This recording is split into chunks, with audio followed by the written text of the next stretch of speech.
Հանրային ռադիոյի ուղիղ եթերում վերնատումն է, ես Նազելի Օհանյանն եմ, ողջույն սիրելի ռադիոլսողներ, Հանրային ռադիոյի կայք էջում ու նաև Facebook-յան հարթակում այս պահին մեզ դիտողներ։ Այս տարի լրանում է իրանահայ արվեստագետ հողարվեստի ուղղության հիմնադիր Մարկոս Գրիգորյանի 100-ամյակը, ինչ կարևոր ցուցահանդեսներ տեղի ունեցան, ինչպես վերարժևորվեց արվեստագետի գործը, կխոսենք Մարկոս Գրիգորյան հիմնադրամի տնօրեն, իրանահայ արվեստաբան ու նաև համադրող Միշել Ալավերդյանի հետ։ Շնորհակալություն Միշել մեզ հյուրընկալվելու համար։ Շնորհակալ եմ հրավերի համար։ Դուք Թեհրանի ժամանակակից արվեստի թանգարանում համադրել եք Մարկոս Գրիգորյանի ցուցահանդեսը ու մեծամասշտաբ ցուցահանդեսը։ Եկեք խոսենք, թե ով է Մարկոս Գրիգորյանը Իրանում նախ եւ առաջ։ Դե եթե խոսքը գնում է Մարկոս Գրիգորյանի մասին, ամենակարևոր կետը դա է, որ ինքը ոչ միայն Իրանում էր շատ մեծ դերակատարություն ունեցել, այլ նաև Հայաստանում, Ամերիկայի Միացյալ Նահանգներում, Իտալիայում եւ այդպես շարունակ։ Բայց կարելի է ասել Մարկոս Գրիգորյանը, երբ ինքը 50-ականների սկզբին, որ ավարտեց իր ուսումը Իտալիայում, ինքը վերադառնալով Թեհրան բավականաչափ ընդամենը 10 տարիների ընթացքում մեծ դերակատարություն ունեցավ, ինքը Թեհրանի այսպես ասած առաջին գալերեաների հիմնադիրներից էր, էսթետիկ գալերին 50-ականներին ինքը դա հիմնադրեց, միևնույն ժամանակ ինքը ոչ միայն համադրում էր տարբեր ցուցահանդեսներ, հենց այդ գալերիում ինքը նաև դասախոսություններ էր անում եւ մենք կարող ենք տեսնել պարսիկ ամենահանրահայտ արվեստագետները, որոնցից ասենք 10 կամ 20 տարիներից հետո հայտնաբերվեցին Իրանում, գրեթե մեծ մասը հենց Մարկոս Գրիգորյանի ուսանողներն են եղել։ Բնականաբար Իրանում ավելի շատ են ճանաչում Մարկոս Գրիգորյանին, որովհետև ինքը երևի ասենք մոտ 20 տարի հենց Իրանում է բնակվել, Իրանում է ստեղծագործել եւ 100-ամյակին ես ուրախ եմ ասել, որ Իրանում ամենամեծ եւ այսպես ասած առաջին ցուցահանդեսը, որ մեր թանգարանում, ժամանակակից արվեստի թանգարանում տեղի ունեցավ, դե ես դա համադրեցի, ուրախ եմ ասել նաև, որ Իսկ ինչպես եղավ, որ հենց այդ համադրելու գործը ձեզ վստահեցին, որովհետև դուք բավականին երիտասարդ եք եւ կարծում եմ, որ ես իհարկե թանգարանի ամենաերիտասարդ անդամն եմ, առավել եւս չկա ինձնից ավելի երիտասարդ դեռ, բայց դե ամենակարևորը երևի դա է, որ ես լինելով միակ հայ անդամը, այսպես ասած, դե ուղղակիորեն տնօրինության կողմից ինձ այդ գործը այսպես եւ այդ նախագիծը տրվեց, բայց չպետք է նաեւ մոռանալ, որ հենց ես էի 23 թվականից արդեն նման մի նախագիծ տվել եւ թանգարանի տնօրինությանը եւ մշակույթի նախարարությանը, ասելով, որ 100-ամյակին պետք է հենց մեզ մոտ ժամանակակից արվեստի թանգարանում մենք նշենք Մարկոս Գրիգորյանի։ Այսինքն առաջարկը ձեր կողմից է եղել ամեն դեպքում։ Այո, սկզբում առաջարկը ես եմ տվել, բայց ուրախ եմ շատ, որ այդ առաջարկը ընդունեցին եւ մենք 24 թվականի դեկտեմբերի 2-ին, այսինքն ընդամենը մի տարի առաջ ցուցահանդեսը բացեցինք, ցուցահանդեսը կոչվում էր Մարկոս Գրիգորյան հետահայաց։ Եվ դա 2 ամիս տևեց ու նաև ես պետքա նշեմ, որ համաշխարհային մասշտաբ ունեցող թանգարաններում դա հենց Թեհրանի ժամանակակից արվեստի թանգարանն է, որ ամենաշատ քանակությամբ աշխատանքներ է պահվում Մարկոս Գրիգորյանից։ Մեզ մոտ կան 18 աշխատանք Մարկոս Գրիգորյանից։ Բոլոր աշխատանքները գնվել են 70-ական թվերին, խոսքը իհարկե գնում է նախքան հեղափոխության մասին, ուղղակիորեն Իրանի վերջին թագուհու միջոցով Ֆարահ Դիբայի եւ այսպես շարունակ ես նաեւ հույս ունեմ հայտնել, որ ոչ միայն Մարկոս Գրիգորյանի ցուցահանդեսը, այլ հիմի արդեն խոսքը գնում է այլ իրանահայ արվեստագետների ցուցահանդեսը կազմակերպելու մասին, ինչպես նաև Սիրակ Մելքոնյանը, Սոնյա Բալասանյանը, Հետման Այվազյանը, Սերժ Ավագյանը եւ այսպես շարունակ։ Այսինքն բոլոր այն արվեստագետները, որոնք ծագումով Իրանից են։ Այո, ծագումով իրենք հայ են, ծնունդով Իրանից, դե իհարկե Մարկոս Գրիգորյանի դեպքում ես միշտ փորձում եմ բոլորին ասել, տեսեք, նախ Մարկոս Գրիգորյանը ինքը ծնունդով Իրանից չի եղել, ինքը Կրոպովսկինում ա ծնվել, չէ՞։ Բայց ընդամենը Ռուսաստանում։ Բայց ընդամենը 5 տարեկան ա եղել, ընտանիքի հետ տեղափոխվել Թավրիզ, հետո Սպահան, հետո Իրանի հարավային տարածքներում, հետո Թեհրան, բայց Իտալիա, Միացյալ Նահանգներ եւ ամենավերջում Հայաստան։ Դե իհարկե ես նաեւ կուզեմ հիշել հանգուցյալ իրանահայ արվեստաբան եւ նաեւ գալերիստ Ժանետ Լազարյանին, ինքը իմ տատիկիս ամենամտերիմ ընկերուհիներից ա եղել եւ եթե ես այսօր աշխատում եմ Թեհրանի ժամանակակից արվեստի թանգարանում, դա ի շնորհիվ է Ժանետ Լազարյանի։ Ժանետը Մարկոյի ամենամտերիմ գործընկերներից ա եղել, կարամ ասել, ինքը 60-ական թվերից է սկսված Իրանում Մարկոյի հետ բազմիցս հարցազրույցներ ա արել, դրանք բոլորը տպագրվել են եւ նաեւ Հայաստանում ինքը իրոք շատ մեծ ջանքեր տրամադրեց Մարկոյի մահվանից հետո թանգարանի հետ կապված աշխատանքների հավաքածուի, բայց դե մոտ 10 տարի առաջ 14 թվին, եթե ճիշտ հիշեմ, ինքը հենց Թեհրանում մահացավ եւ ընդամենը 2 օր նախքան իր մահը ես իմ տատիկս մենք ընտանիքով երբ Թեհրանի Փարսի վանդանոցում էինք հավաքվել իրեն տեսնելու համար, ինքը ինձ ասեց ես արդեն չեմ կարա շատ բաներ անել Մարկոսի համար, բայց դու կարաս։ Եվ ցավում եմ, որ ինքը բացման օրը արդեն մեզ հետ չէր, բայց ես արեցի այդ ինչը որ խոստացել էի Ժանետ Լազարյանին։ Եվ այդ հիմնադրամի բացելու գաղափարն էլ այդտեղից եկավ։ Կարամ ասել, այո, ինքը միշտ խոսում էր, ես դա շատ լավ եմ հիշում, ինքը միշտ խոսում էր դրա մասին, որ այդպես էլ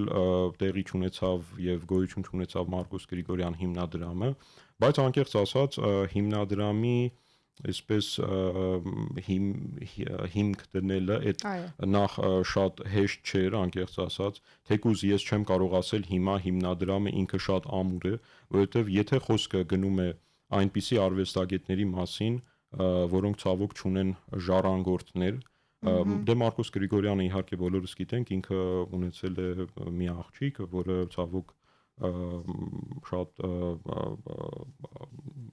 շուտ մահացավ, Սաբրինա Գրիգորյանը, ինքը ընդամենը 30 տարեկան ուներ, երբ մահացավ, եւ ցավոք Մարկոս Գրիգորյանի մահվանից հետո քրոջ տղան, եղբոր զավակները իրենք նաեւ չկարողացան այնպիսի արժեքավորել Մարկոս Գրիգորյանին, որը իրոք ինքը արժանի էր, բայց հիմա մենք եւ կոնկրետ ասած ես, լինելով հիմնադրամի տնօրեն, իհարկե բնականաբար մենք կապեր ենք հաստատել Մարկոս Գրիգորյանի եղբոր զավակների հետ, քրոջ թորան հետ, որտեղ ցավոք քրոջ տղան արդեն իսկ ողջ չէ, ինքը 2 տարի առաջ Նյու Յորքում մահացավ, եւ փորձում ենք այսպես կապեր հաստատել տարբեր կոլեկտորների հետ, թանգարանների հետ, գալերիաների հետ։ Այսինքն դուք այդ կապերը հաստատում եք, փորձելով հեղինակային իրավունքները վերցնել, չէ, նայեք, հեղինակային իրավունքները արդեն մենք ունենք, որտեղ մենք գրանցված հիմնադրամ ենք, չէ, Թեհրանում, Երևանում եւ Նյու Յորքում։ Այո։ Բայց մի բանը, որ ես պետք է շեշտեմ, մենք լինելով հիմնադրամ, բայց մենք պետական այսպես հիմնադրամ չենք, այսինքն ոնց անգլերենով կասենք non-profit, ոչ պետական, բայց դա չի նշանակում, որ մենք պետությունների հետ չենք ուզում համագործակցություններ ունենալ։ Ոչ շահութաբեր նաեւ, Ենթադրենք, եթե մենք համագործակցություն ենք ունեցել Թեհրանի ժամանակակից արվեստի թանգարանի հետ, դա արդեն լրիվ պետական մաս է, չէ՞։ Նույնը Հայաստանում, նույնը Նյու Յորքում, ապագայում ես կարամ ասել, թեկուզ մենք օրերից մի օր երևի Նյու Յորք գնանք, Վաշինգտոն գնանք, այնտեղ ցուցահանդեսներ հանենք, ինչու ոչ նաև հենց Երևանում։ Բայց դե լինելով մասնավոր մենք ունենք մեր այսպես անդամներ, ովքեր իրենք մտերիմներ են եղել Մարկոս Գրիգորյանի հետ եւ իրանցիներ եւ իրանահայեր եւ հայաստանցիներ, ինչու ոչ նաեւ ամերիկացիներ։ Միշել, իսկ ո՞րն է ձեր գլխավոր նպատակը, օրինակ ձեր հիմնադրամի գլխավոր նպատակը։ Դե տեսեք, յուրաքանչյուր արվեստագետի հիմնադրամ ինքը երևի միայն չի կարող բավարարվել ցուցահանդեսներ անելով, ասենք գրքեր տպագրելով եւ այլն, բայց ամենակարևոր քայլերը իհարկե հենց դրանք են, բայց այդ ինչը որ մեզ համար շատ կարևոր էր եւ կարևոր է եւ կարևոր կլինի ընդմիշտ, դա է որ մենք այս 3 երկրներում, ես միշտ ասում եմ 3 մայրաքաղաքներ, բայց դե Նյու Յորքը իհարկե մայրաքաղաք չէ, կարանք համարել արվեստի մայրաքաղաք, այսպես, այո, արվեստի քաղաք, բայց Թեհրանում, Երևանում եւ Նյու Յորքում մենք ուզում ենք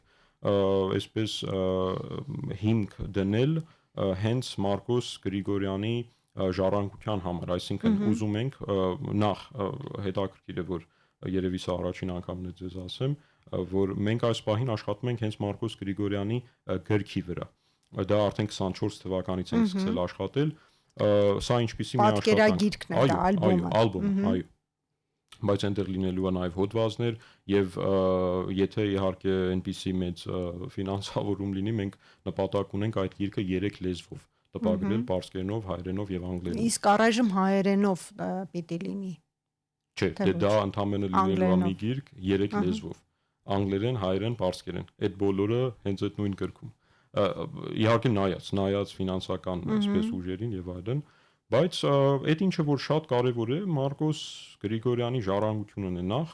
եւ այդ ժառանգությունը ներկայացնելը, որովհետեւ տեսեք, ցավոք Մարկոս Գրիգորյանի մահվանից հետո 2007 թվականի օգոստոսից մինչ 2023 թիվ, կարամ ասել այդ 16-ից ասենք 7 տարիների ընթացքում ցավոք շատ աշխատանքներ չի արվել, շատ ցուցահանդեսներ չի արվել։ Ես չեմ ասում ընդհանրապես չի արվել, արվել են եւ Երևանում եւ Թեհրանում, բայց դրանք շատ փոքր են եղել, դրանք շատ այսպես ավելի մասնավոր են եղել, մի քանի աշխատանք ընդհանրապես ցուցադրվել, բայց գոնե ես լինելով հիմնադրամի տնօրեն եւ իհարկե Թեհրանի ժամանակակից արվեստի թանգարանի աշխատող,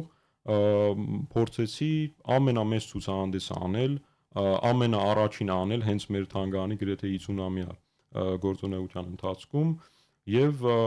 ուրախ եմ ասել, որ հաջողվեցի, բայց դե ինչ եւ ինչեր կարող ենք Երևանում անել, բնականաբար դեռևս մենք դա քննարկում ենք եւ կշարունակենք քննարկել եւ մենք որևէ ջանք չենք խնայի նաեւ Երևանում նման մեծ ցուցահանդեսներ եւ միջոցառումներ անել։ Դե անխոս Մարկոս Գրիգորյանը միջազգային մասշտաբների արվեստագետ է ու նաև հավաքորդ է ու ոչ միայն իր գործերը, այլ նաև իր հավաքածուն։ Մենք գիտենք, որ 90-ականներին այսպես նա փոխանցեց Հայաստանին եւ երկար տարիներ ամբողջ այդ իր հավաքածուն ու նաև գործերը ցուցադրվում էր, կարելի է ասել, այսպես չայկերտավոր Եղիշե Չարենցի անվան գրականության եւ արվեստի թանգարանում, բայց փաստորեն այդ խնդիրը 30+ այսպես տարիներ շարունակվում է մնալ խնդիր, տարածք Մարկոս Գրիգորյանի 32 տարի։ Այո, գործերի համար ու փաստորեն անցած տարի, թե այս տարի էր, որ Հանրապետության 32 հասցեն տրամադրվեցին, բայց դա նորից էլի հարցի լուծում չէր, քանի որ տարածքը փոքր էր, իսկ ամբողջ հավաքածուն հսկայական է եւ ինչ ծրագրեր կան այդ ուղղությամբ, ինչ գիտեք դուք։ Դե տեսեք, նախ ես երևի առաջիններից եմ եղել Երևանում, որը հենց 25 թվականի հունվարին կարծում եմ, երբ մենք բոլորս ականատես եղանք այդ հայտարարությանը, որ այս շենքը ներկայիս քաղաքապետի կողմից, քաղաքապետության կողմից, քաղաքապետարանի կողմից տրվել է այսպես մշակույթի նախարարությանը, որպեսզի այնտեղ լինի Մարկոս Գրիգորյանի թանգարանը, թեկուզ անվանումի հետ կապված խնդիրներ կան։ Նայեք, Մարկոս Գրիգորյանը 93 թվականին, երբ 93 թվականի սեպտեմբերին, երբ բացումը արեց հենց միջին արևելքի թանգարանի, բացումը արեց գրականչանի եւ արվեստի թանգարանի շենքում, վիդեոները կան, բոլորը կարան գնալ նայել, Մարկոս Գրիգորյանը ինքն է արդեն դրա մասին խոսում, որ սա ավելի շատ կարելի է համարել իմ հավաքածուի այսպես թանգարանը ու հենց դրա համար Մարկոս Գրիգորյանը դա անվանեց Միջին Արևելքի արվեստի թանգարան եւ ոչ թե Մարկոս Գրիգորյանի թանգարան, բայց հիմա խոսքը գնում է Մարկոս Գրիգորյանի թանգարանի մասին։ Նայեք, եթե որևէ թանգարան չի կարող ունենալ շատ գործել Մարկոս Գրիգորյանից, այդ թանգարանը հնարավոր չէ անվանել Մարկոս Գրիգորյանի թանգարան։ Ինչի՞։ Որովհետև նախ Մարկոս Գրիգորյանը սկսված 90-ական թվերից մինչև 2007 թիվ ինքը իր տանը իրենից ավելի շատ գործեր էր պահում ու դրանք չէր տանում ցուցադրել գրականության արվեստի թանգարանում։ Դրանք առարկաներ էին, որը ինքը հավաքել էր տարիներ շարունակ, դրանք գորգեր էին եւ այլ։ Գորգեր էին։ Ինքը իհարկե ցուցադրում էր, մենք այս պահին գրականության արվեստի թանգարանում ունենք ավելի քան 10 կտավ, ունենք երևի մոտ 8 հողովարված աշխատանք, ունենք 10-ից ավել գորգ եւ այդպես շարունակ։ Ու խոսքը գնում է մեծ կտավների մասին, այսինքն ես երևի հենց կարծում եմ այս տարվա հունվարին, որ էլի հարցազրույցներ արեցի, ասացի նայեք, ախր այդ շենքում դուք չեք կարա ցուցադրել ոչ միայն բոլոր աշխատանքները, այլ գրեթե շատ աշխատանքներ թեկուզ։ Այսինքն Մարկոս Գրիգորյանի աշխատանքների մասին այս պահին խոսքը հնարավոր չի այդ շենքում ցուցադրել գրեթե 70% Մարկոս Գրիգորյանի աշխատանքները։ Ես նաև ուրախ եմ հայտնել, հենց այս տարի մենք համագործակցություն ունեցանք Երևանի ժամանակակից արվեստի ինստիտուտի հետ, որտեղ տեղի ունեցավ Մարկոս Գրիգորյան ցուցահանդեսը, որի համադրողն էր իմ լավ գործընկեր Ռուբեն Հարևշատյանը, այնտեղ ես դասախոսություն արեցի, նույն բանը ես այնտեղ ասացի, որովհետև այդ ամենահսկայական մեծ գործերից մի կարծում եմ 4 թե 5 կտավը մենք հենց այքայում էինք ցուցադրել ու թեկուզ ես այդ դասախոսության ընթացքում հիշում եմ ասացի նայեք այս գործերը, ախր դուք ոնց կարաք այս գործերը տանել այդ փուչուրիկ շենքում ցուցադրել։ Դա շատ կարևոր մի շենք է իհարկե, ես դա չեմ հերքում, դա իրոք պետքա լինի թանգարան, իսկ եթե ոչ թանգարան, ինչ որ մշակութային կենտրոն, բայց ես անկեղծ ասած անհրաժեշտ չեմ տեսնում, որ դա լինի հենց Մարկոս Գրիգորյանի թանգարանը, որովհետև ես թեկուզ կարամ ասել Մարկոս Գրիգորյանը 2000-ական թվերին ինքն է մերժել այդ շենքը, այսինքն այն վաղ թեկուզ վստահ չեմ իհարկե քաղաքապետարանի կողմից թե որտեղից, բայց առաջարկություն, նախկինում առաջարկ եղել է ու ինքը մերժել է ասելով, որ այս շենքը փոքր է, տարածքը բանը բավարար չի։ Բայց դե հիմա որ այս ուղղությամբ մենք գնում ենք եւ ցավոք 2025 թվականը, որը հոբելյանական մի տարի էր արդեն, որտեղ տարին արդեն ավարտվում է, չէ։ Ես 10 ամիս առաջ ասում էի, որ հոբելյանական է, հիմա պետք է ասեմ հոբելյանական էր, որովհետև ցավոք այդպես էլ ոչ մի բան չարվեց։ Թանգարանի հետ կապված եւ ես նաեւ ինչ էի առաջարկել իմ գործընկերներին եւ նաեւ գրականության արվեստի թանգարանի նախկին եւ իհարկե ներկայիս տնօրենին, ասելով, որ լավ, եկեք այս էքսպոզիցիան մենք այսպես պահենք ու հենց այս թանգարանում ինչ որ միջոցառումներ անենք կամ տարբեր դիզայներով հենց այդ ասենք թանգարանում նոր էքսպոզիցիաներ անել, հետո արդեն կգնանք շենքի մասին խոսենք, որտեղ մենք էլ ենք որպես լինելով հիմնադրամ, ես կարամ ասել, մենք էլ թեկուզ շենք ենք ման գալիս, անկեղծ ասած։ Այսինքն հիմնադրամը պետք է ունենա ինչ որ մի շենք, չէ՞,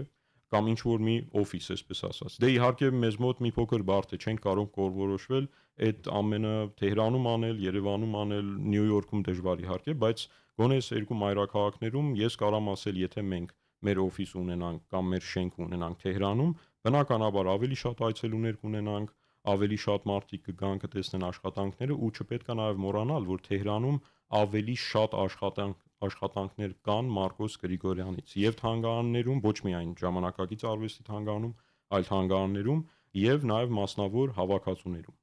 Բայց բնականաբար մենք էլ ենք ուզում Երևանում էլ ժողովուրդը գան, տեսնեն ու ասեմ ավելին, այս վերջին 20 տարիների ընթացքում, գրեթե 20 տարիների ընթացքում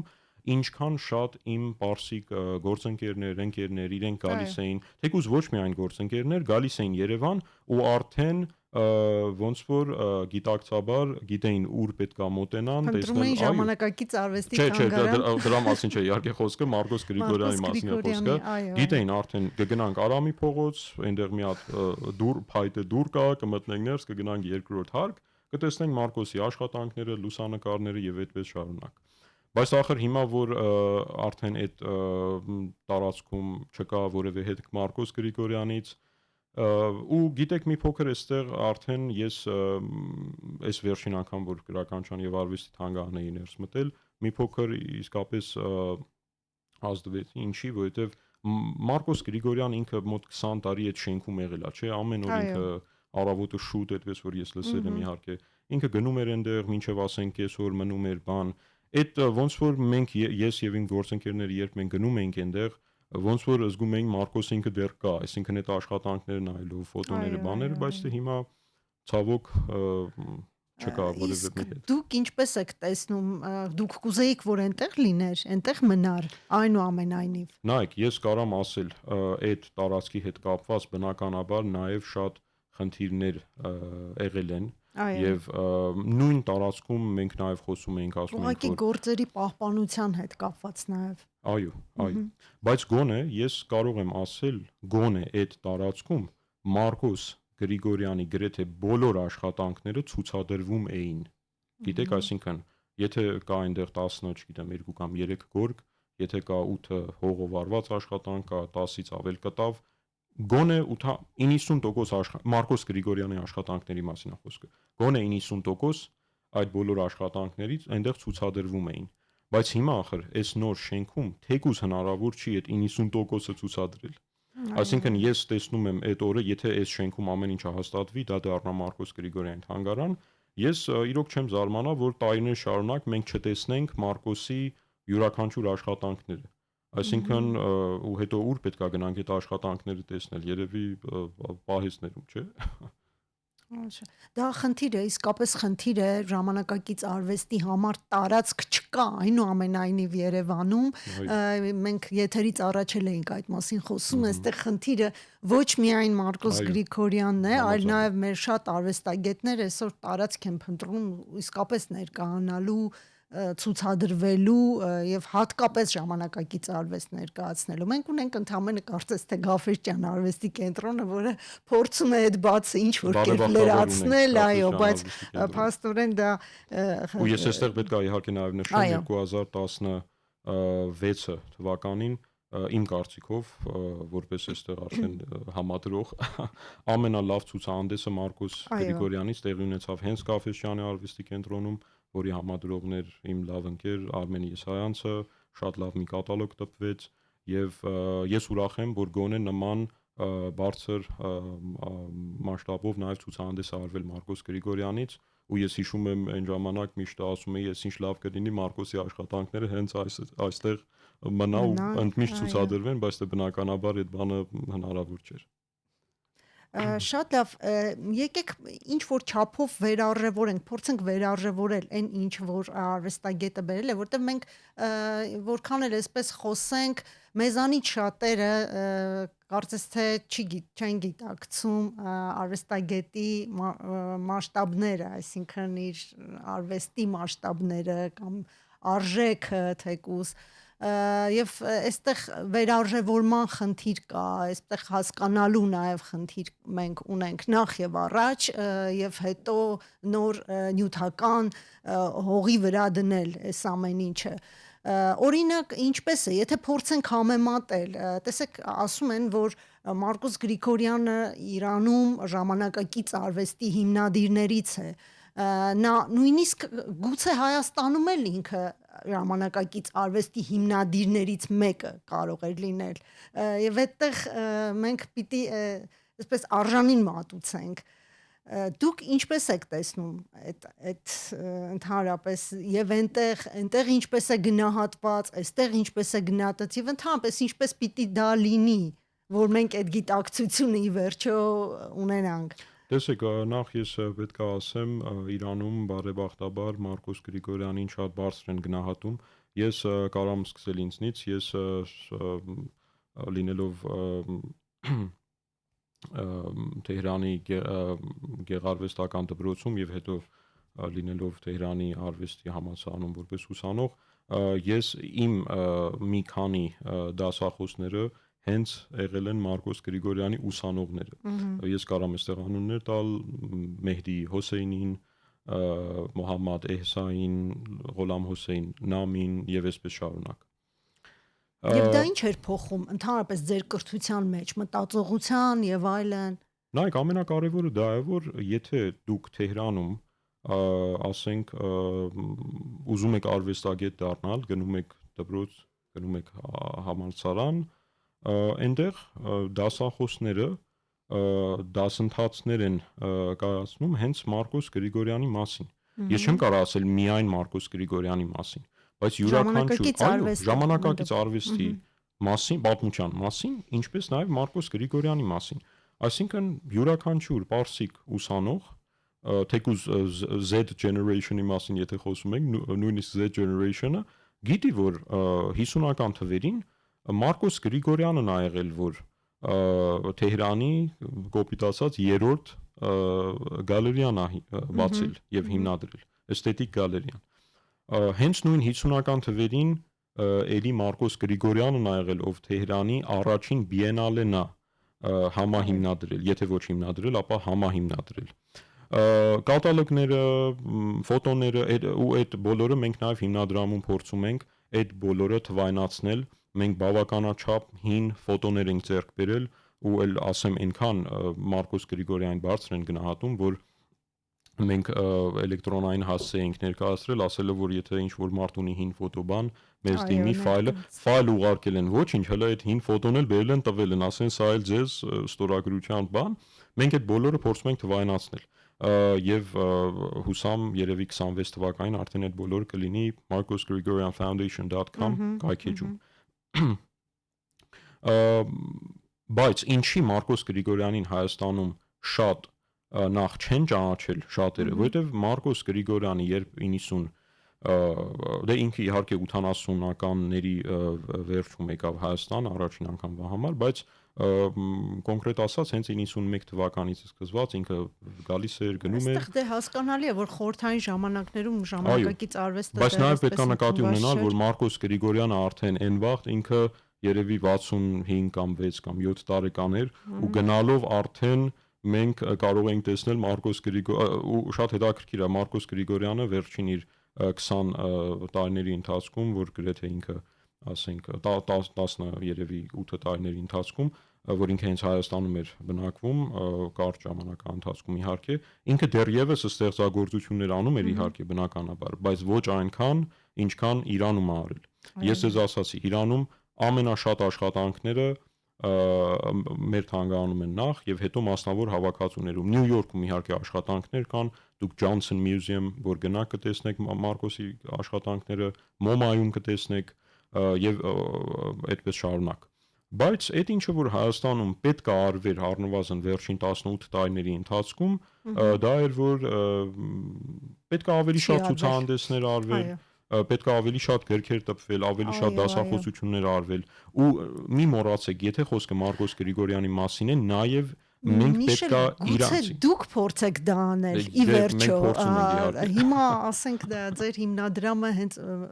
այդպիսի նպատակ է հետապնդում, որպեսզի հանրայնացնի ամեն դեպքում եւ ներկայացնի արվեստագետին։ Եվ այստեղ ես մի բան պետք է նշեմ։ Այստեղ անելիքը ձերն է։ Իհարկե, այո, մենք դե իհարկե ջանք չենք նայի, բայց նայեք, եթե միայն շատ կարճ, որովհետև եթերը արդեն ավարտվում է։ Դե լավ։ Ես միան կարող ասել Մարկոս Գրիգորյան հիմնադրամը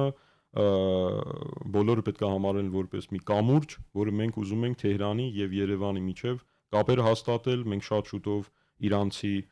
մասնագետներ ենք հրավիրելու Երևան, դասախոսություններ կանենք, ցուցահանդեսներ կանենք, հուսանք գիրքն էլ արդեն կտպագրվի։ Այսինքն դեռ շարունակվելու է հոբելյանական տարին, այսպես տարիները գուցե, եթե վերցնենք 23 թվականից եք դուք այդպես աշխատում այդ ուղղությամբ, գուցե այսպես ավելի մեծ մասշտաբ ունենա ինքը, այստեղ դանդաղ գնալով ավելի երկար կարող ենք։ Եվ բոլորը մեզ կարան հետևել Instagram-ում Marcos Grigoryan Foundation էջում կարող են տեսնել մենք ինչեր ենք արել, նաև ունենք կայքեջ եւ այդպես։ Եվ վերջին 1 րոպեում հնարավոր է առաջիկայում ինչ որ մի ծրագիր, քանի որ ծննդյան օրն է մոտենում, կարծես թե դեկտեմբերի 5-ը Մարկոս Գրիգորյանի ծննդյան օրն է։ Դե ինչքան ես գիտեմ, իհարկե գրականության եւ արվեստի թանգարանը պատրաստվում է ինչ որ միջոցառում անել, վստահ չեմ դա արդյոք հենց դեկտեմբերի 5-ին կլինի թե ոչ, բայց վստահ եմ, որ հենց դեկտեմբերին ինչ որ միջոցառում կլինի, բնականաբար դե մենք բոլորս էլ ներկա ենք լինելու եւ բոլորին հրավիրում ենք գալ գրականչան եւ արվեստի թանգարան եւ ներկա լինել այդ միջոցառման։ Շնորհակալություն Միշել, սիրելի ռադիո լսող, իմ հյուրն այսօր Մարկոս Գրիգորյան հիմնադրամի տնօրեն, իրանահայ արվեստաբան եւ համադրող Միշել Ալավերդյանն էր։ Մենք փորձում էինք վերարժևորել Մարկոս Գրիգորյանի 100-ամյակի հետ կապված այսպես ծրագրերը եւ նաեւ հոբելյանական տարին, թերևս մենք այն ամենը, ինչ որ մենք այսօր խոսեցինք, դա շարունակականություն է ունենալու։ Զրույցը վարեց Նազելի Օհանյանը, կհանդիպենք։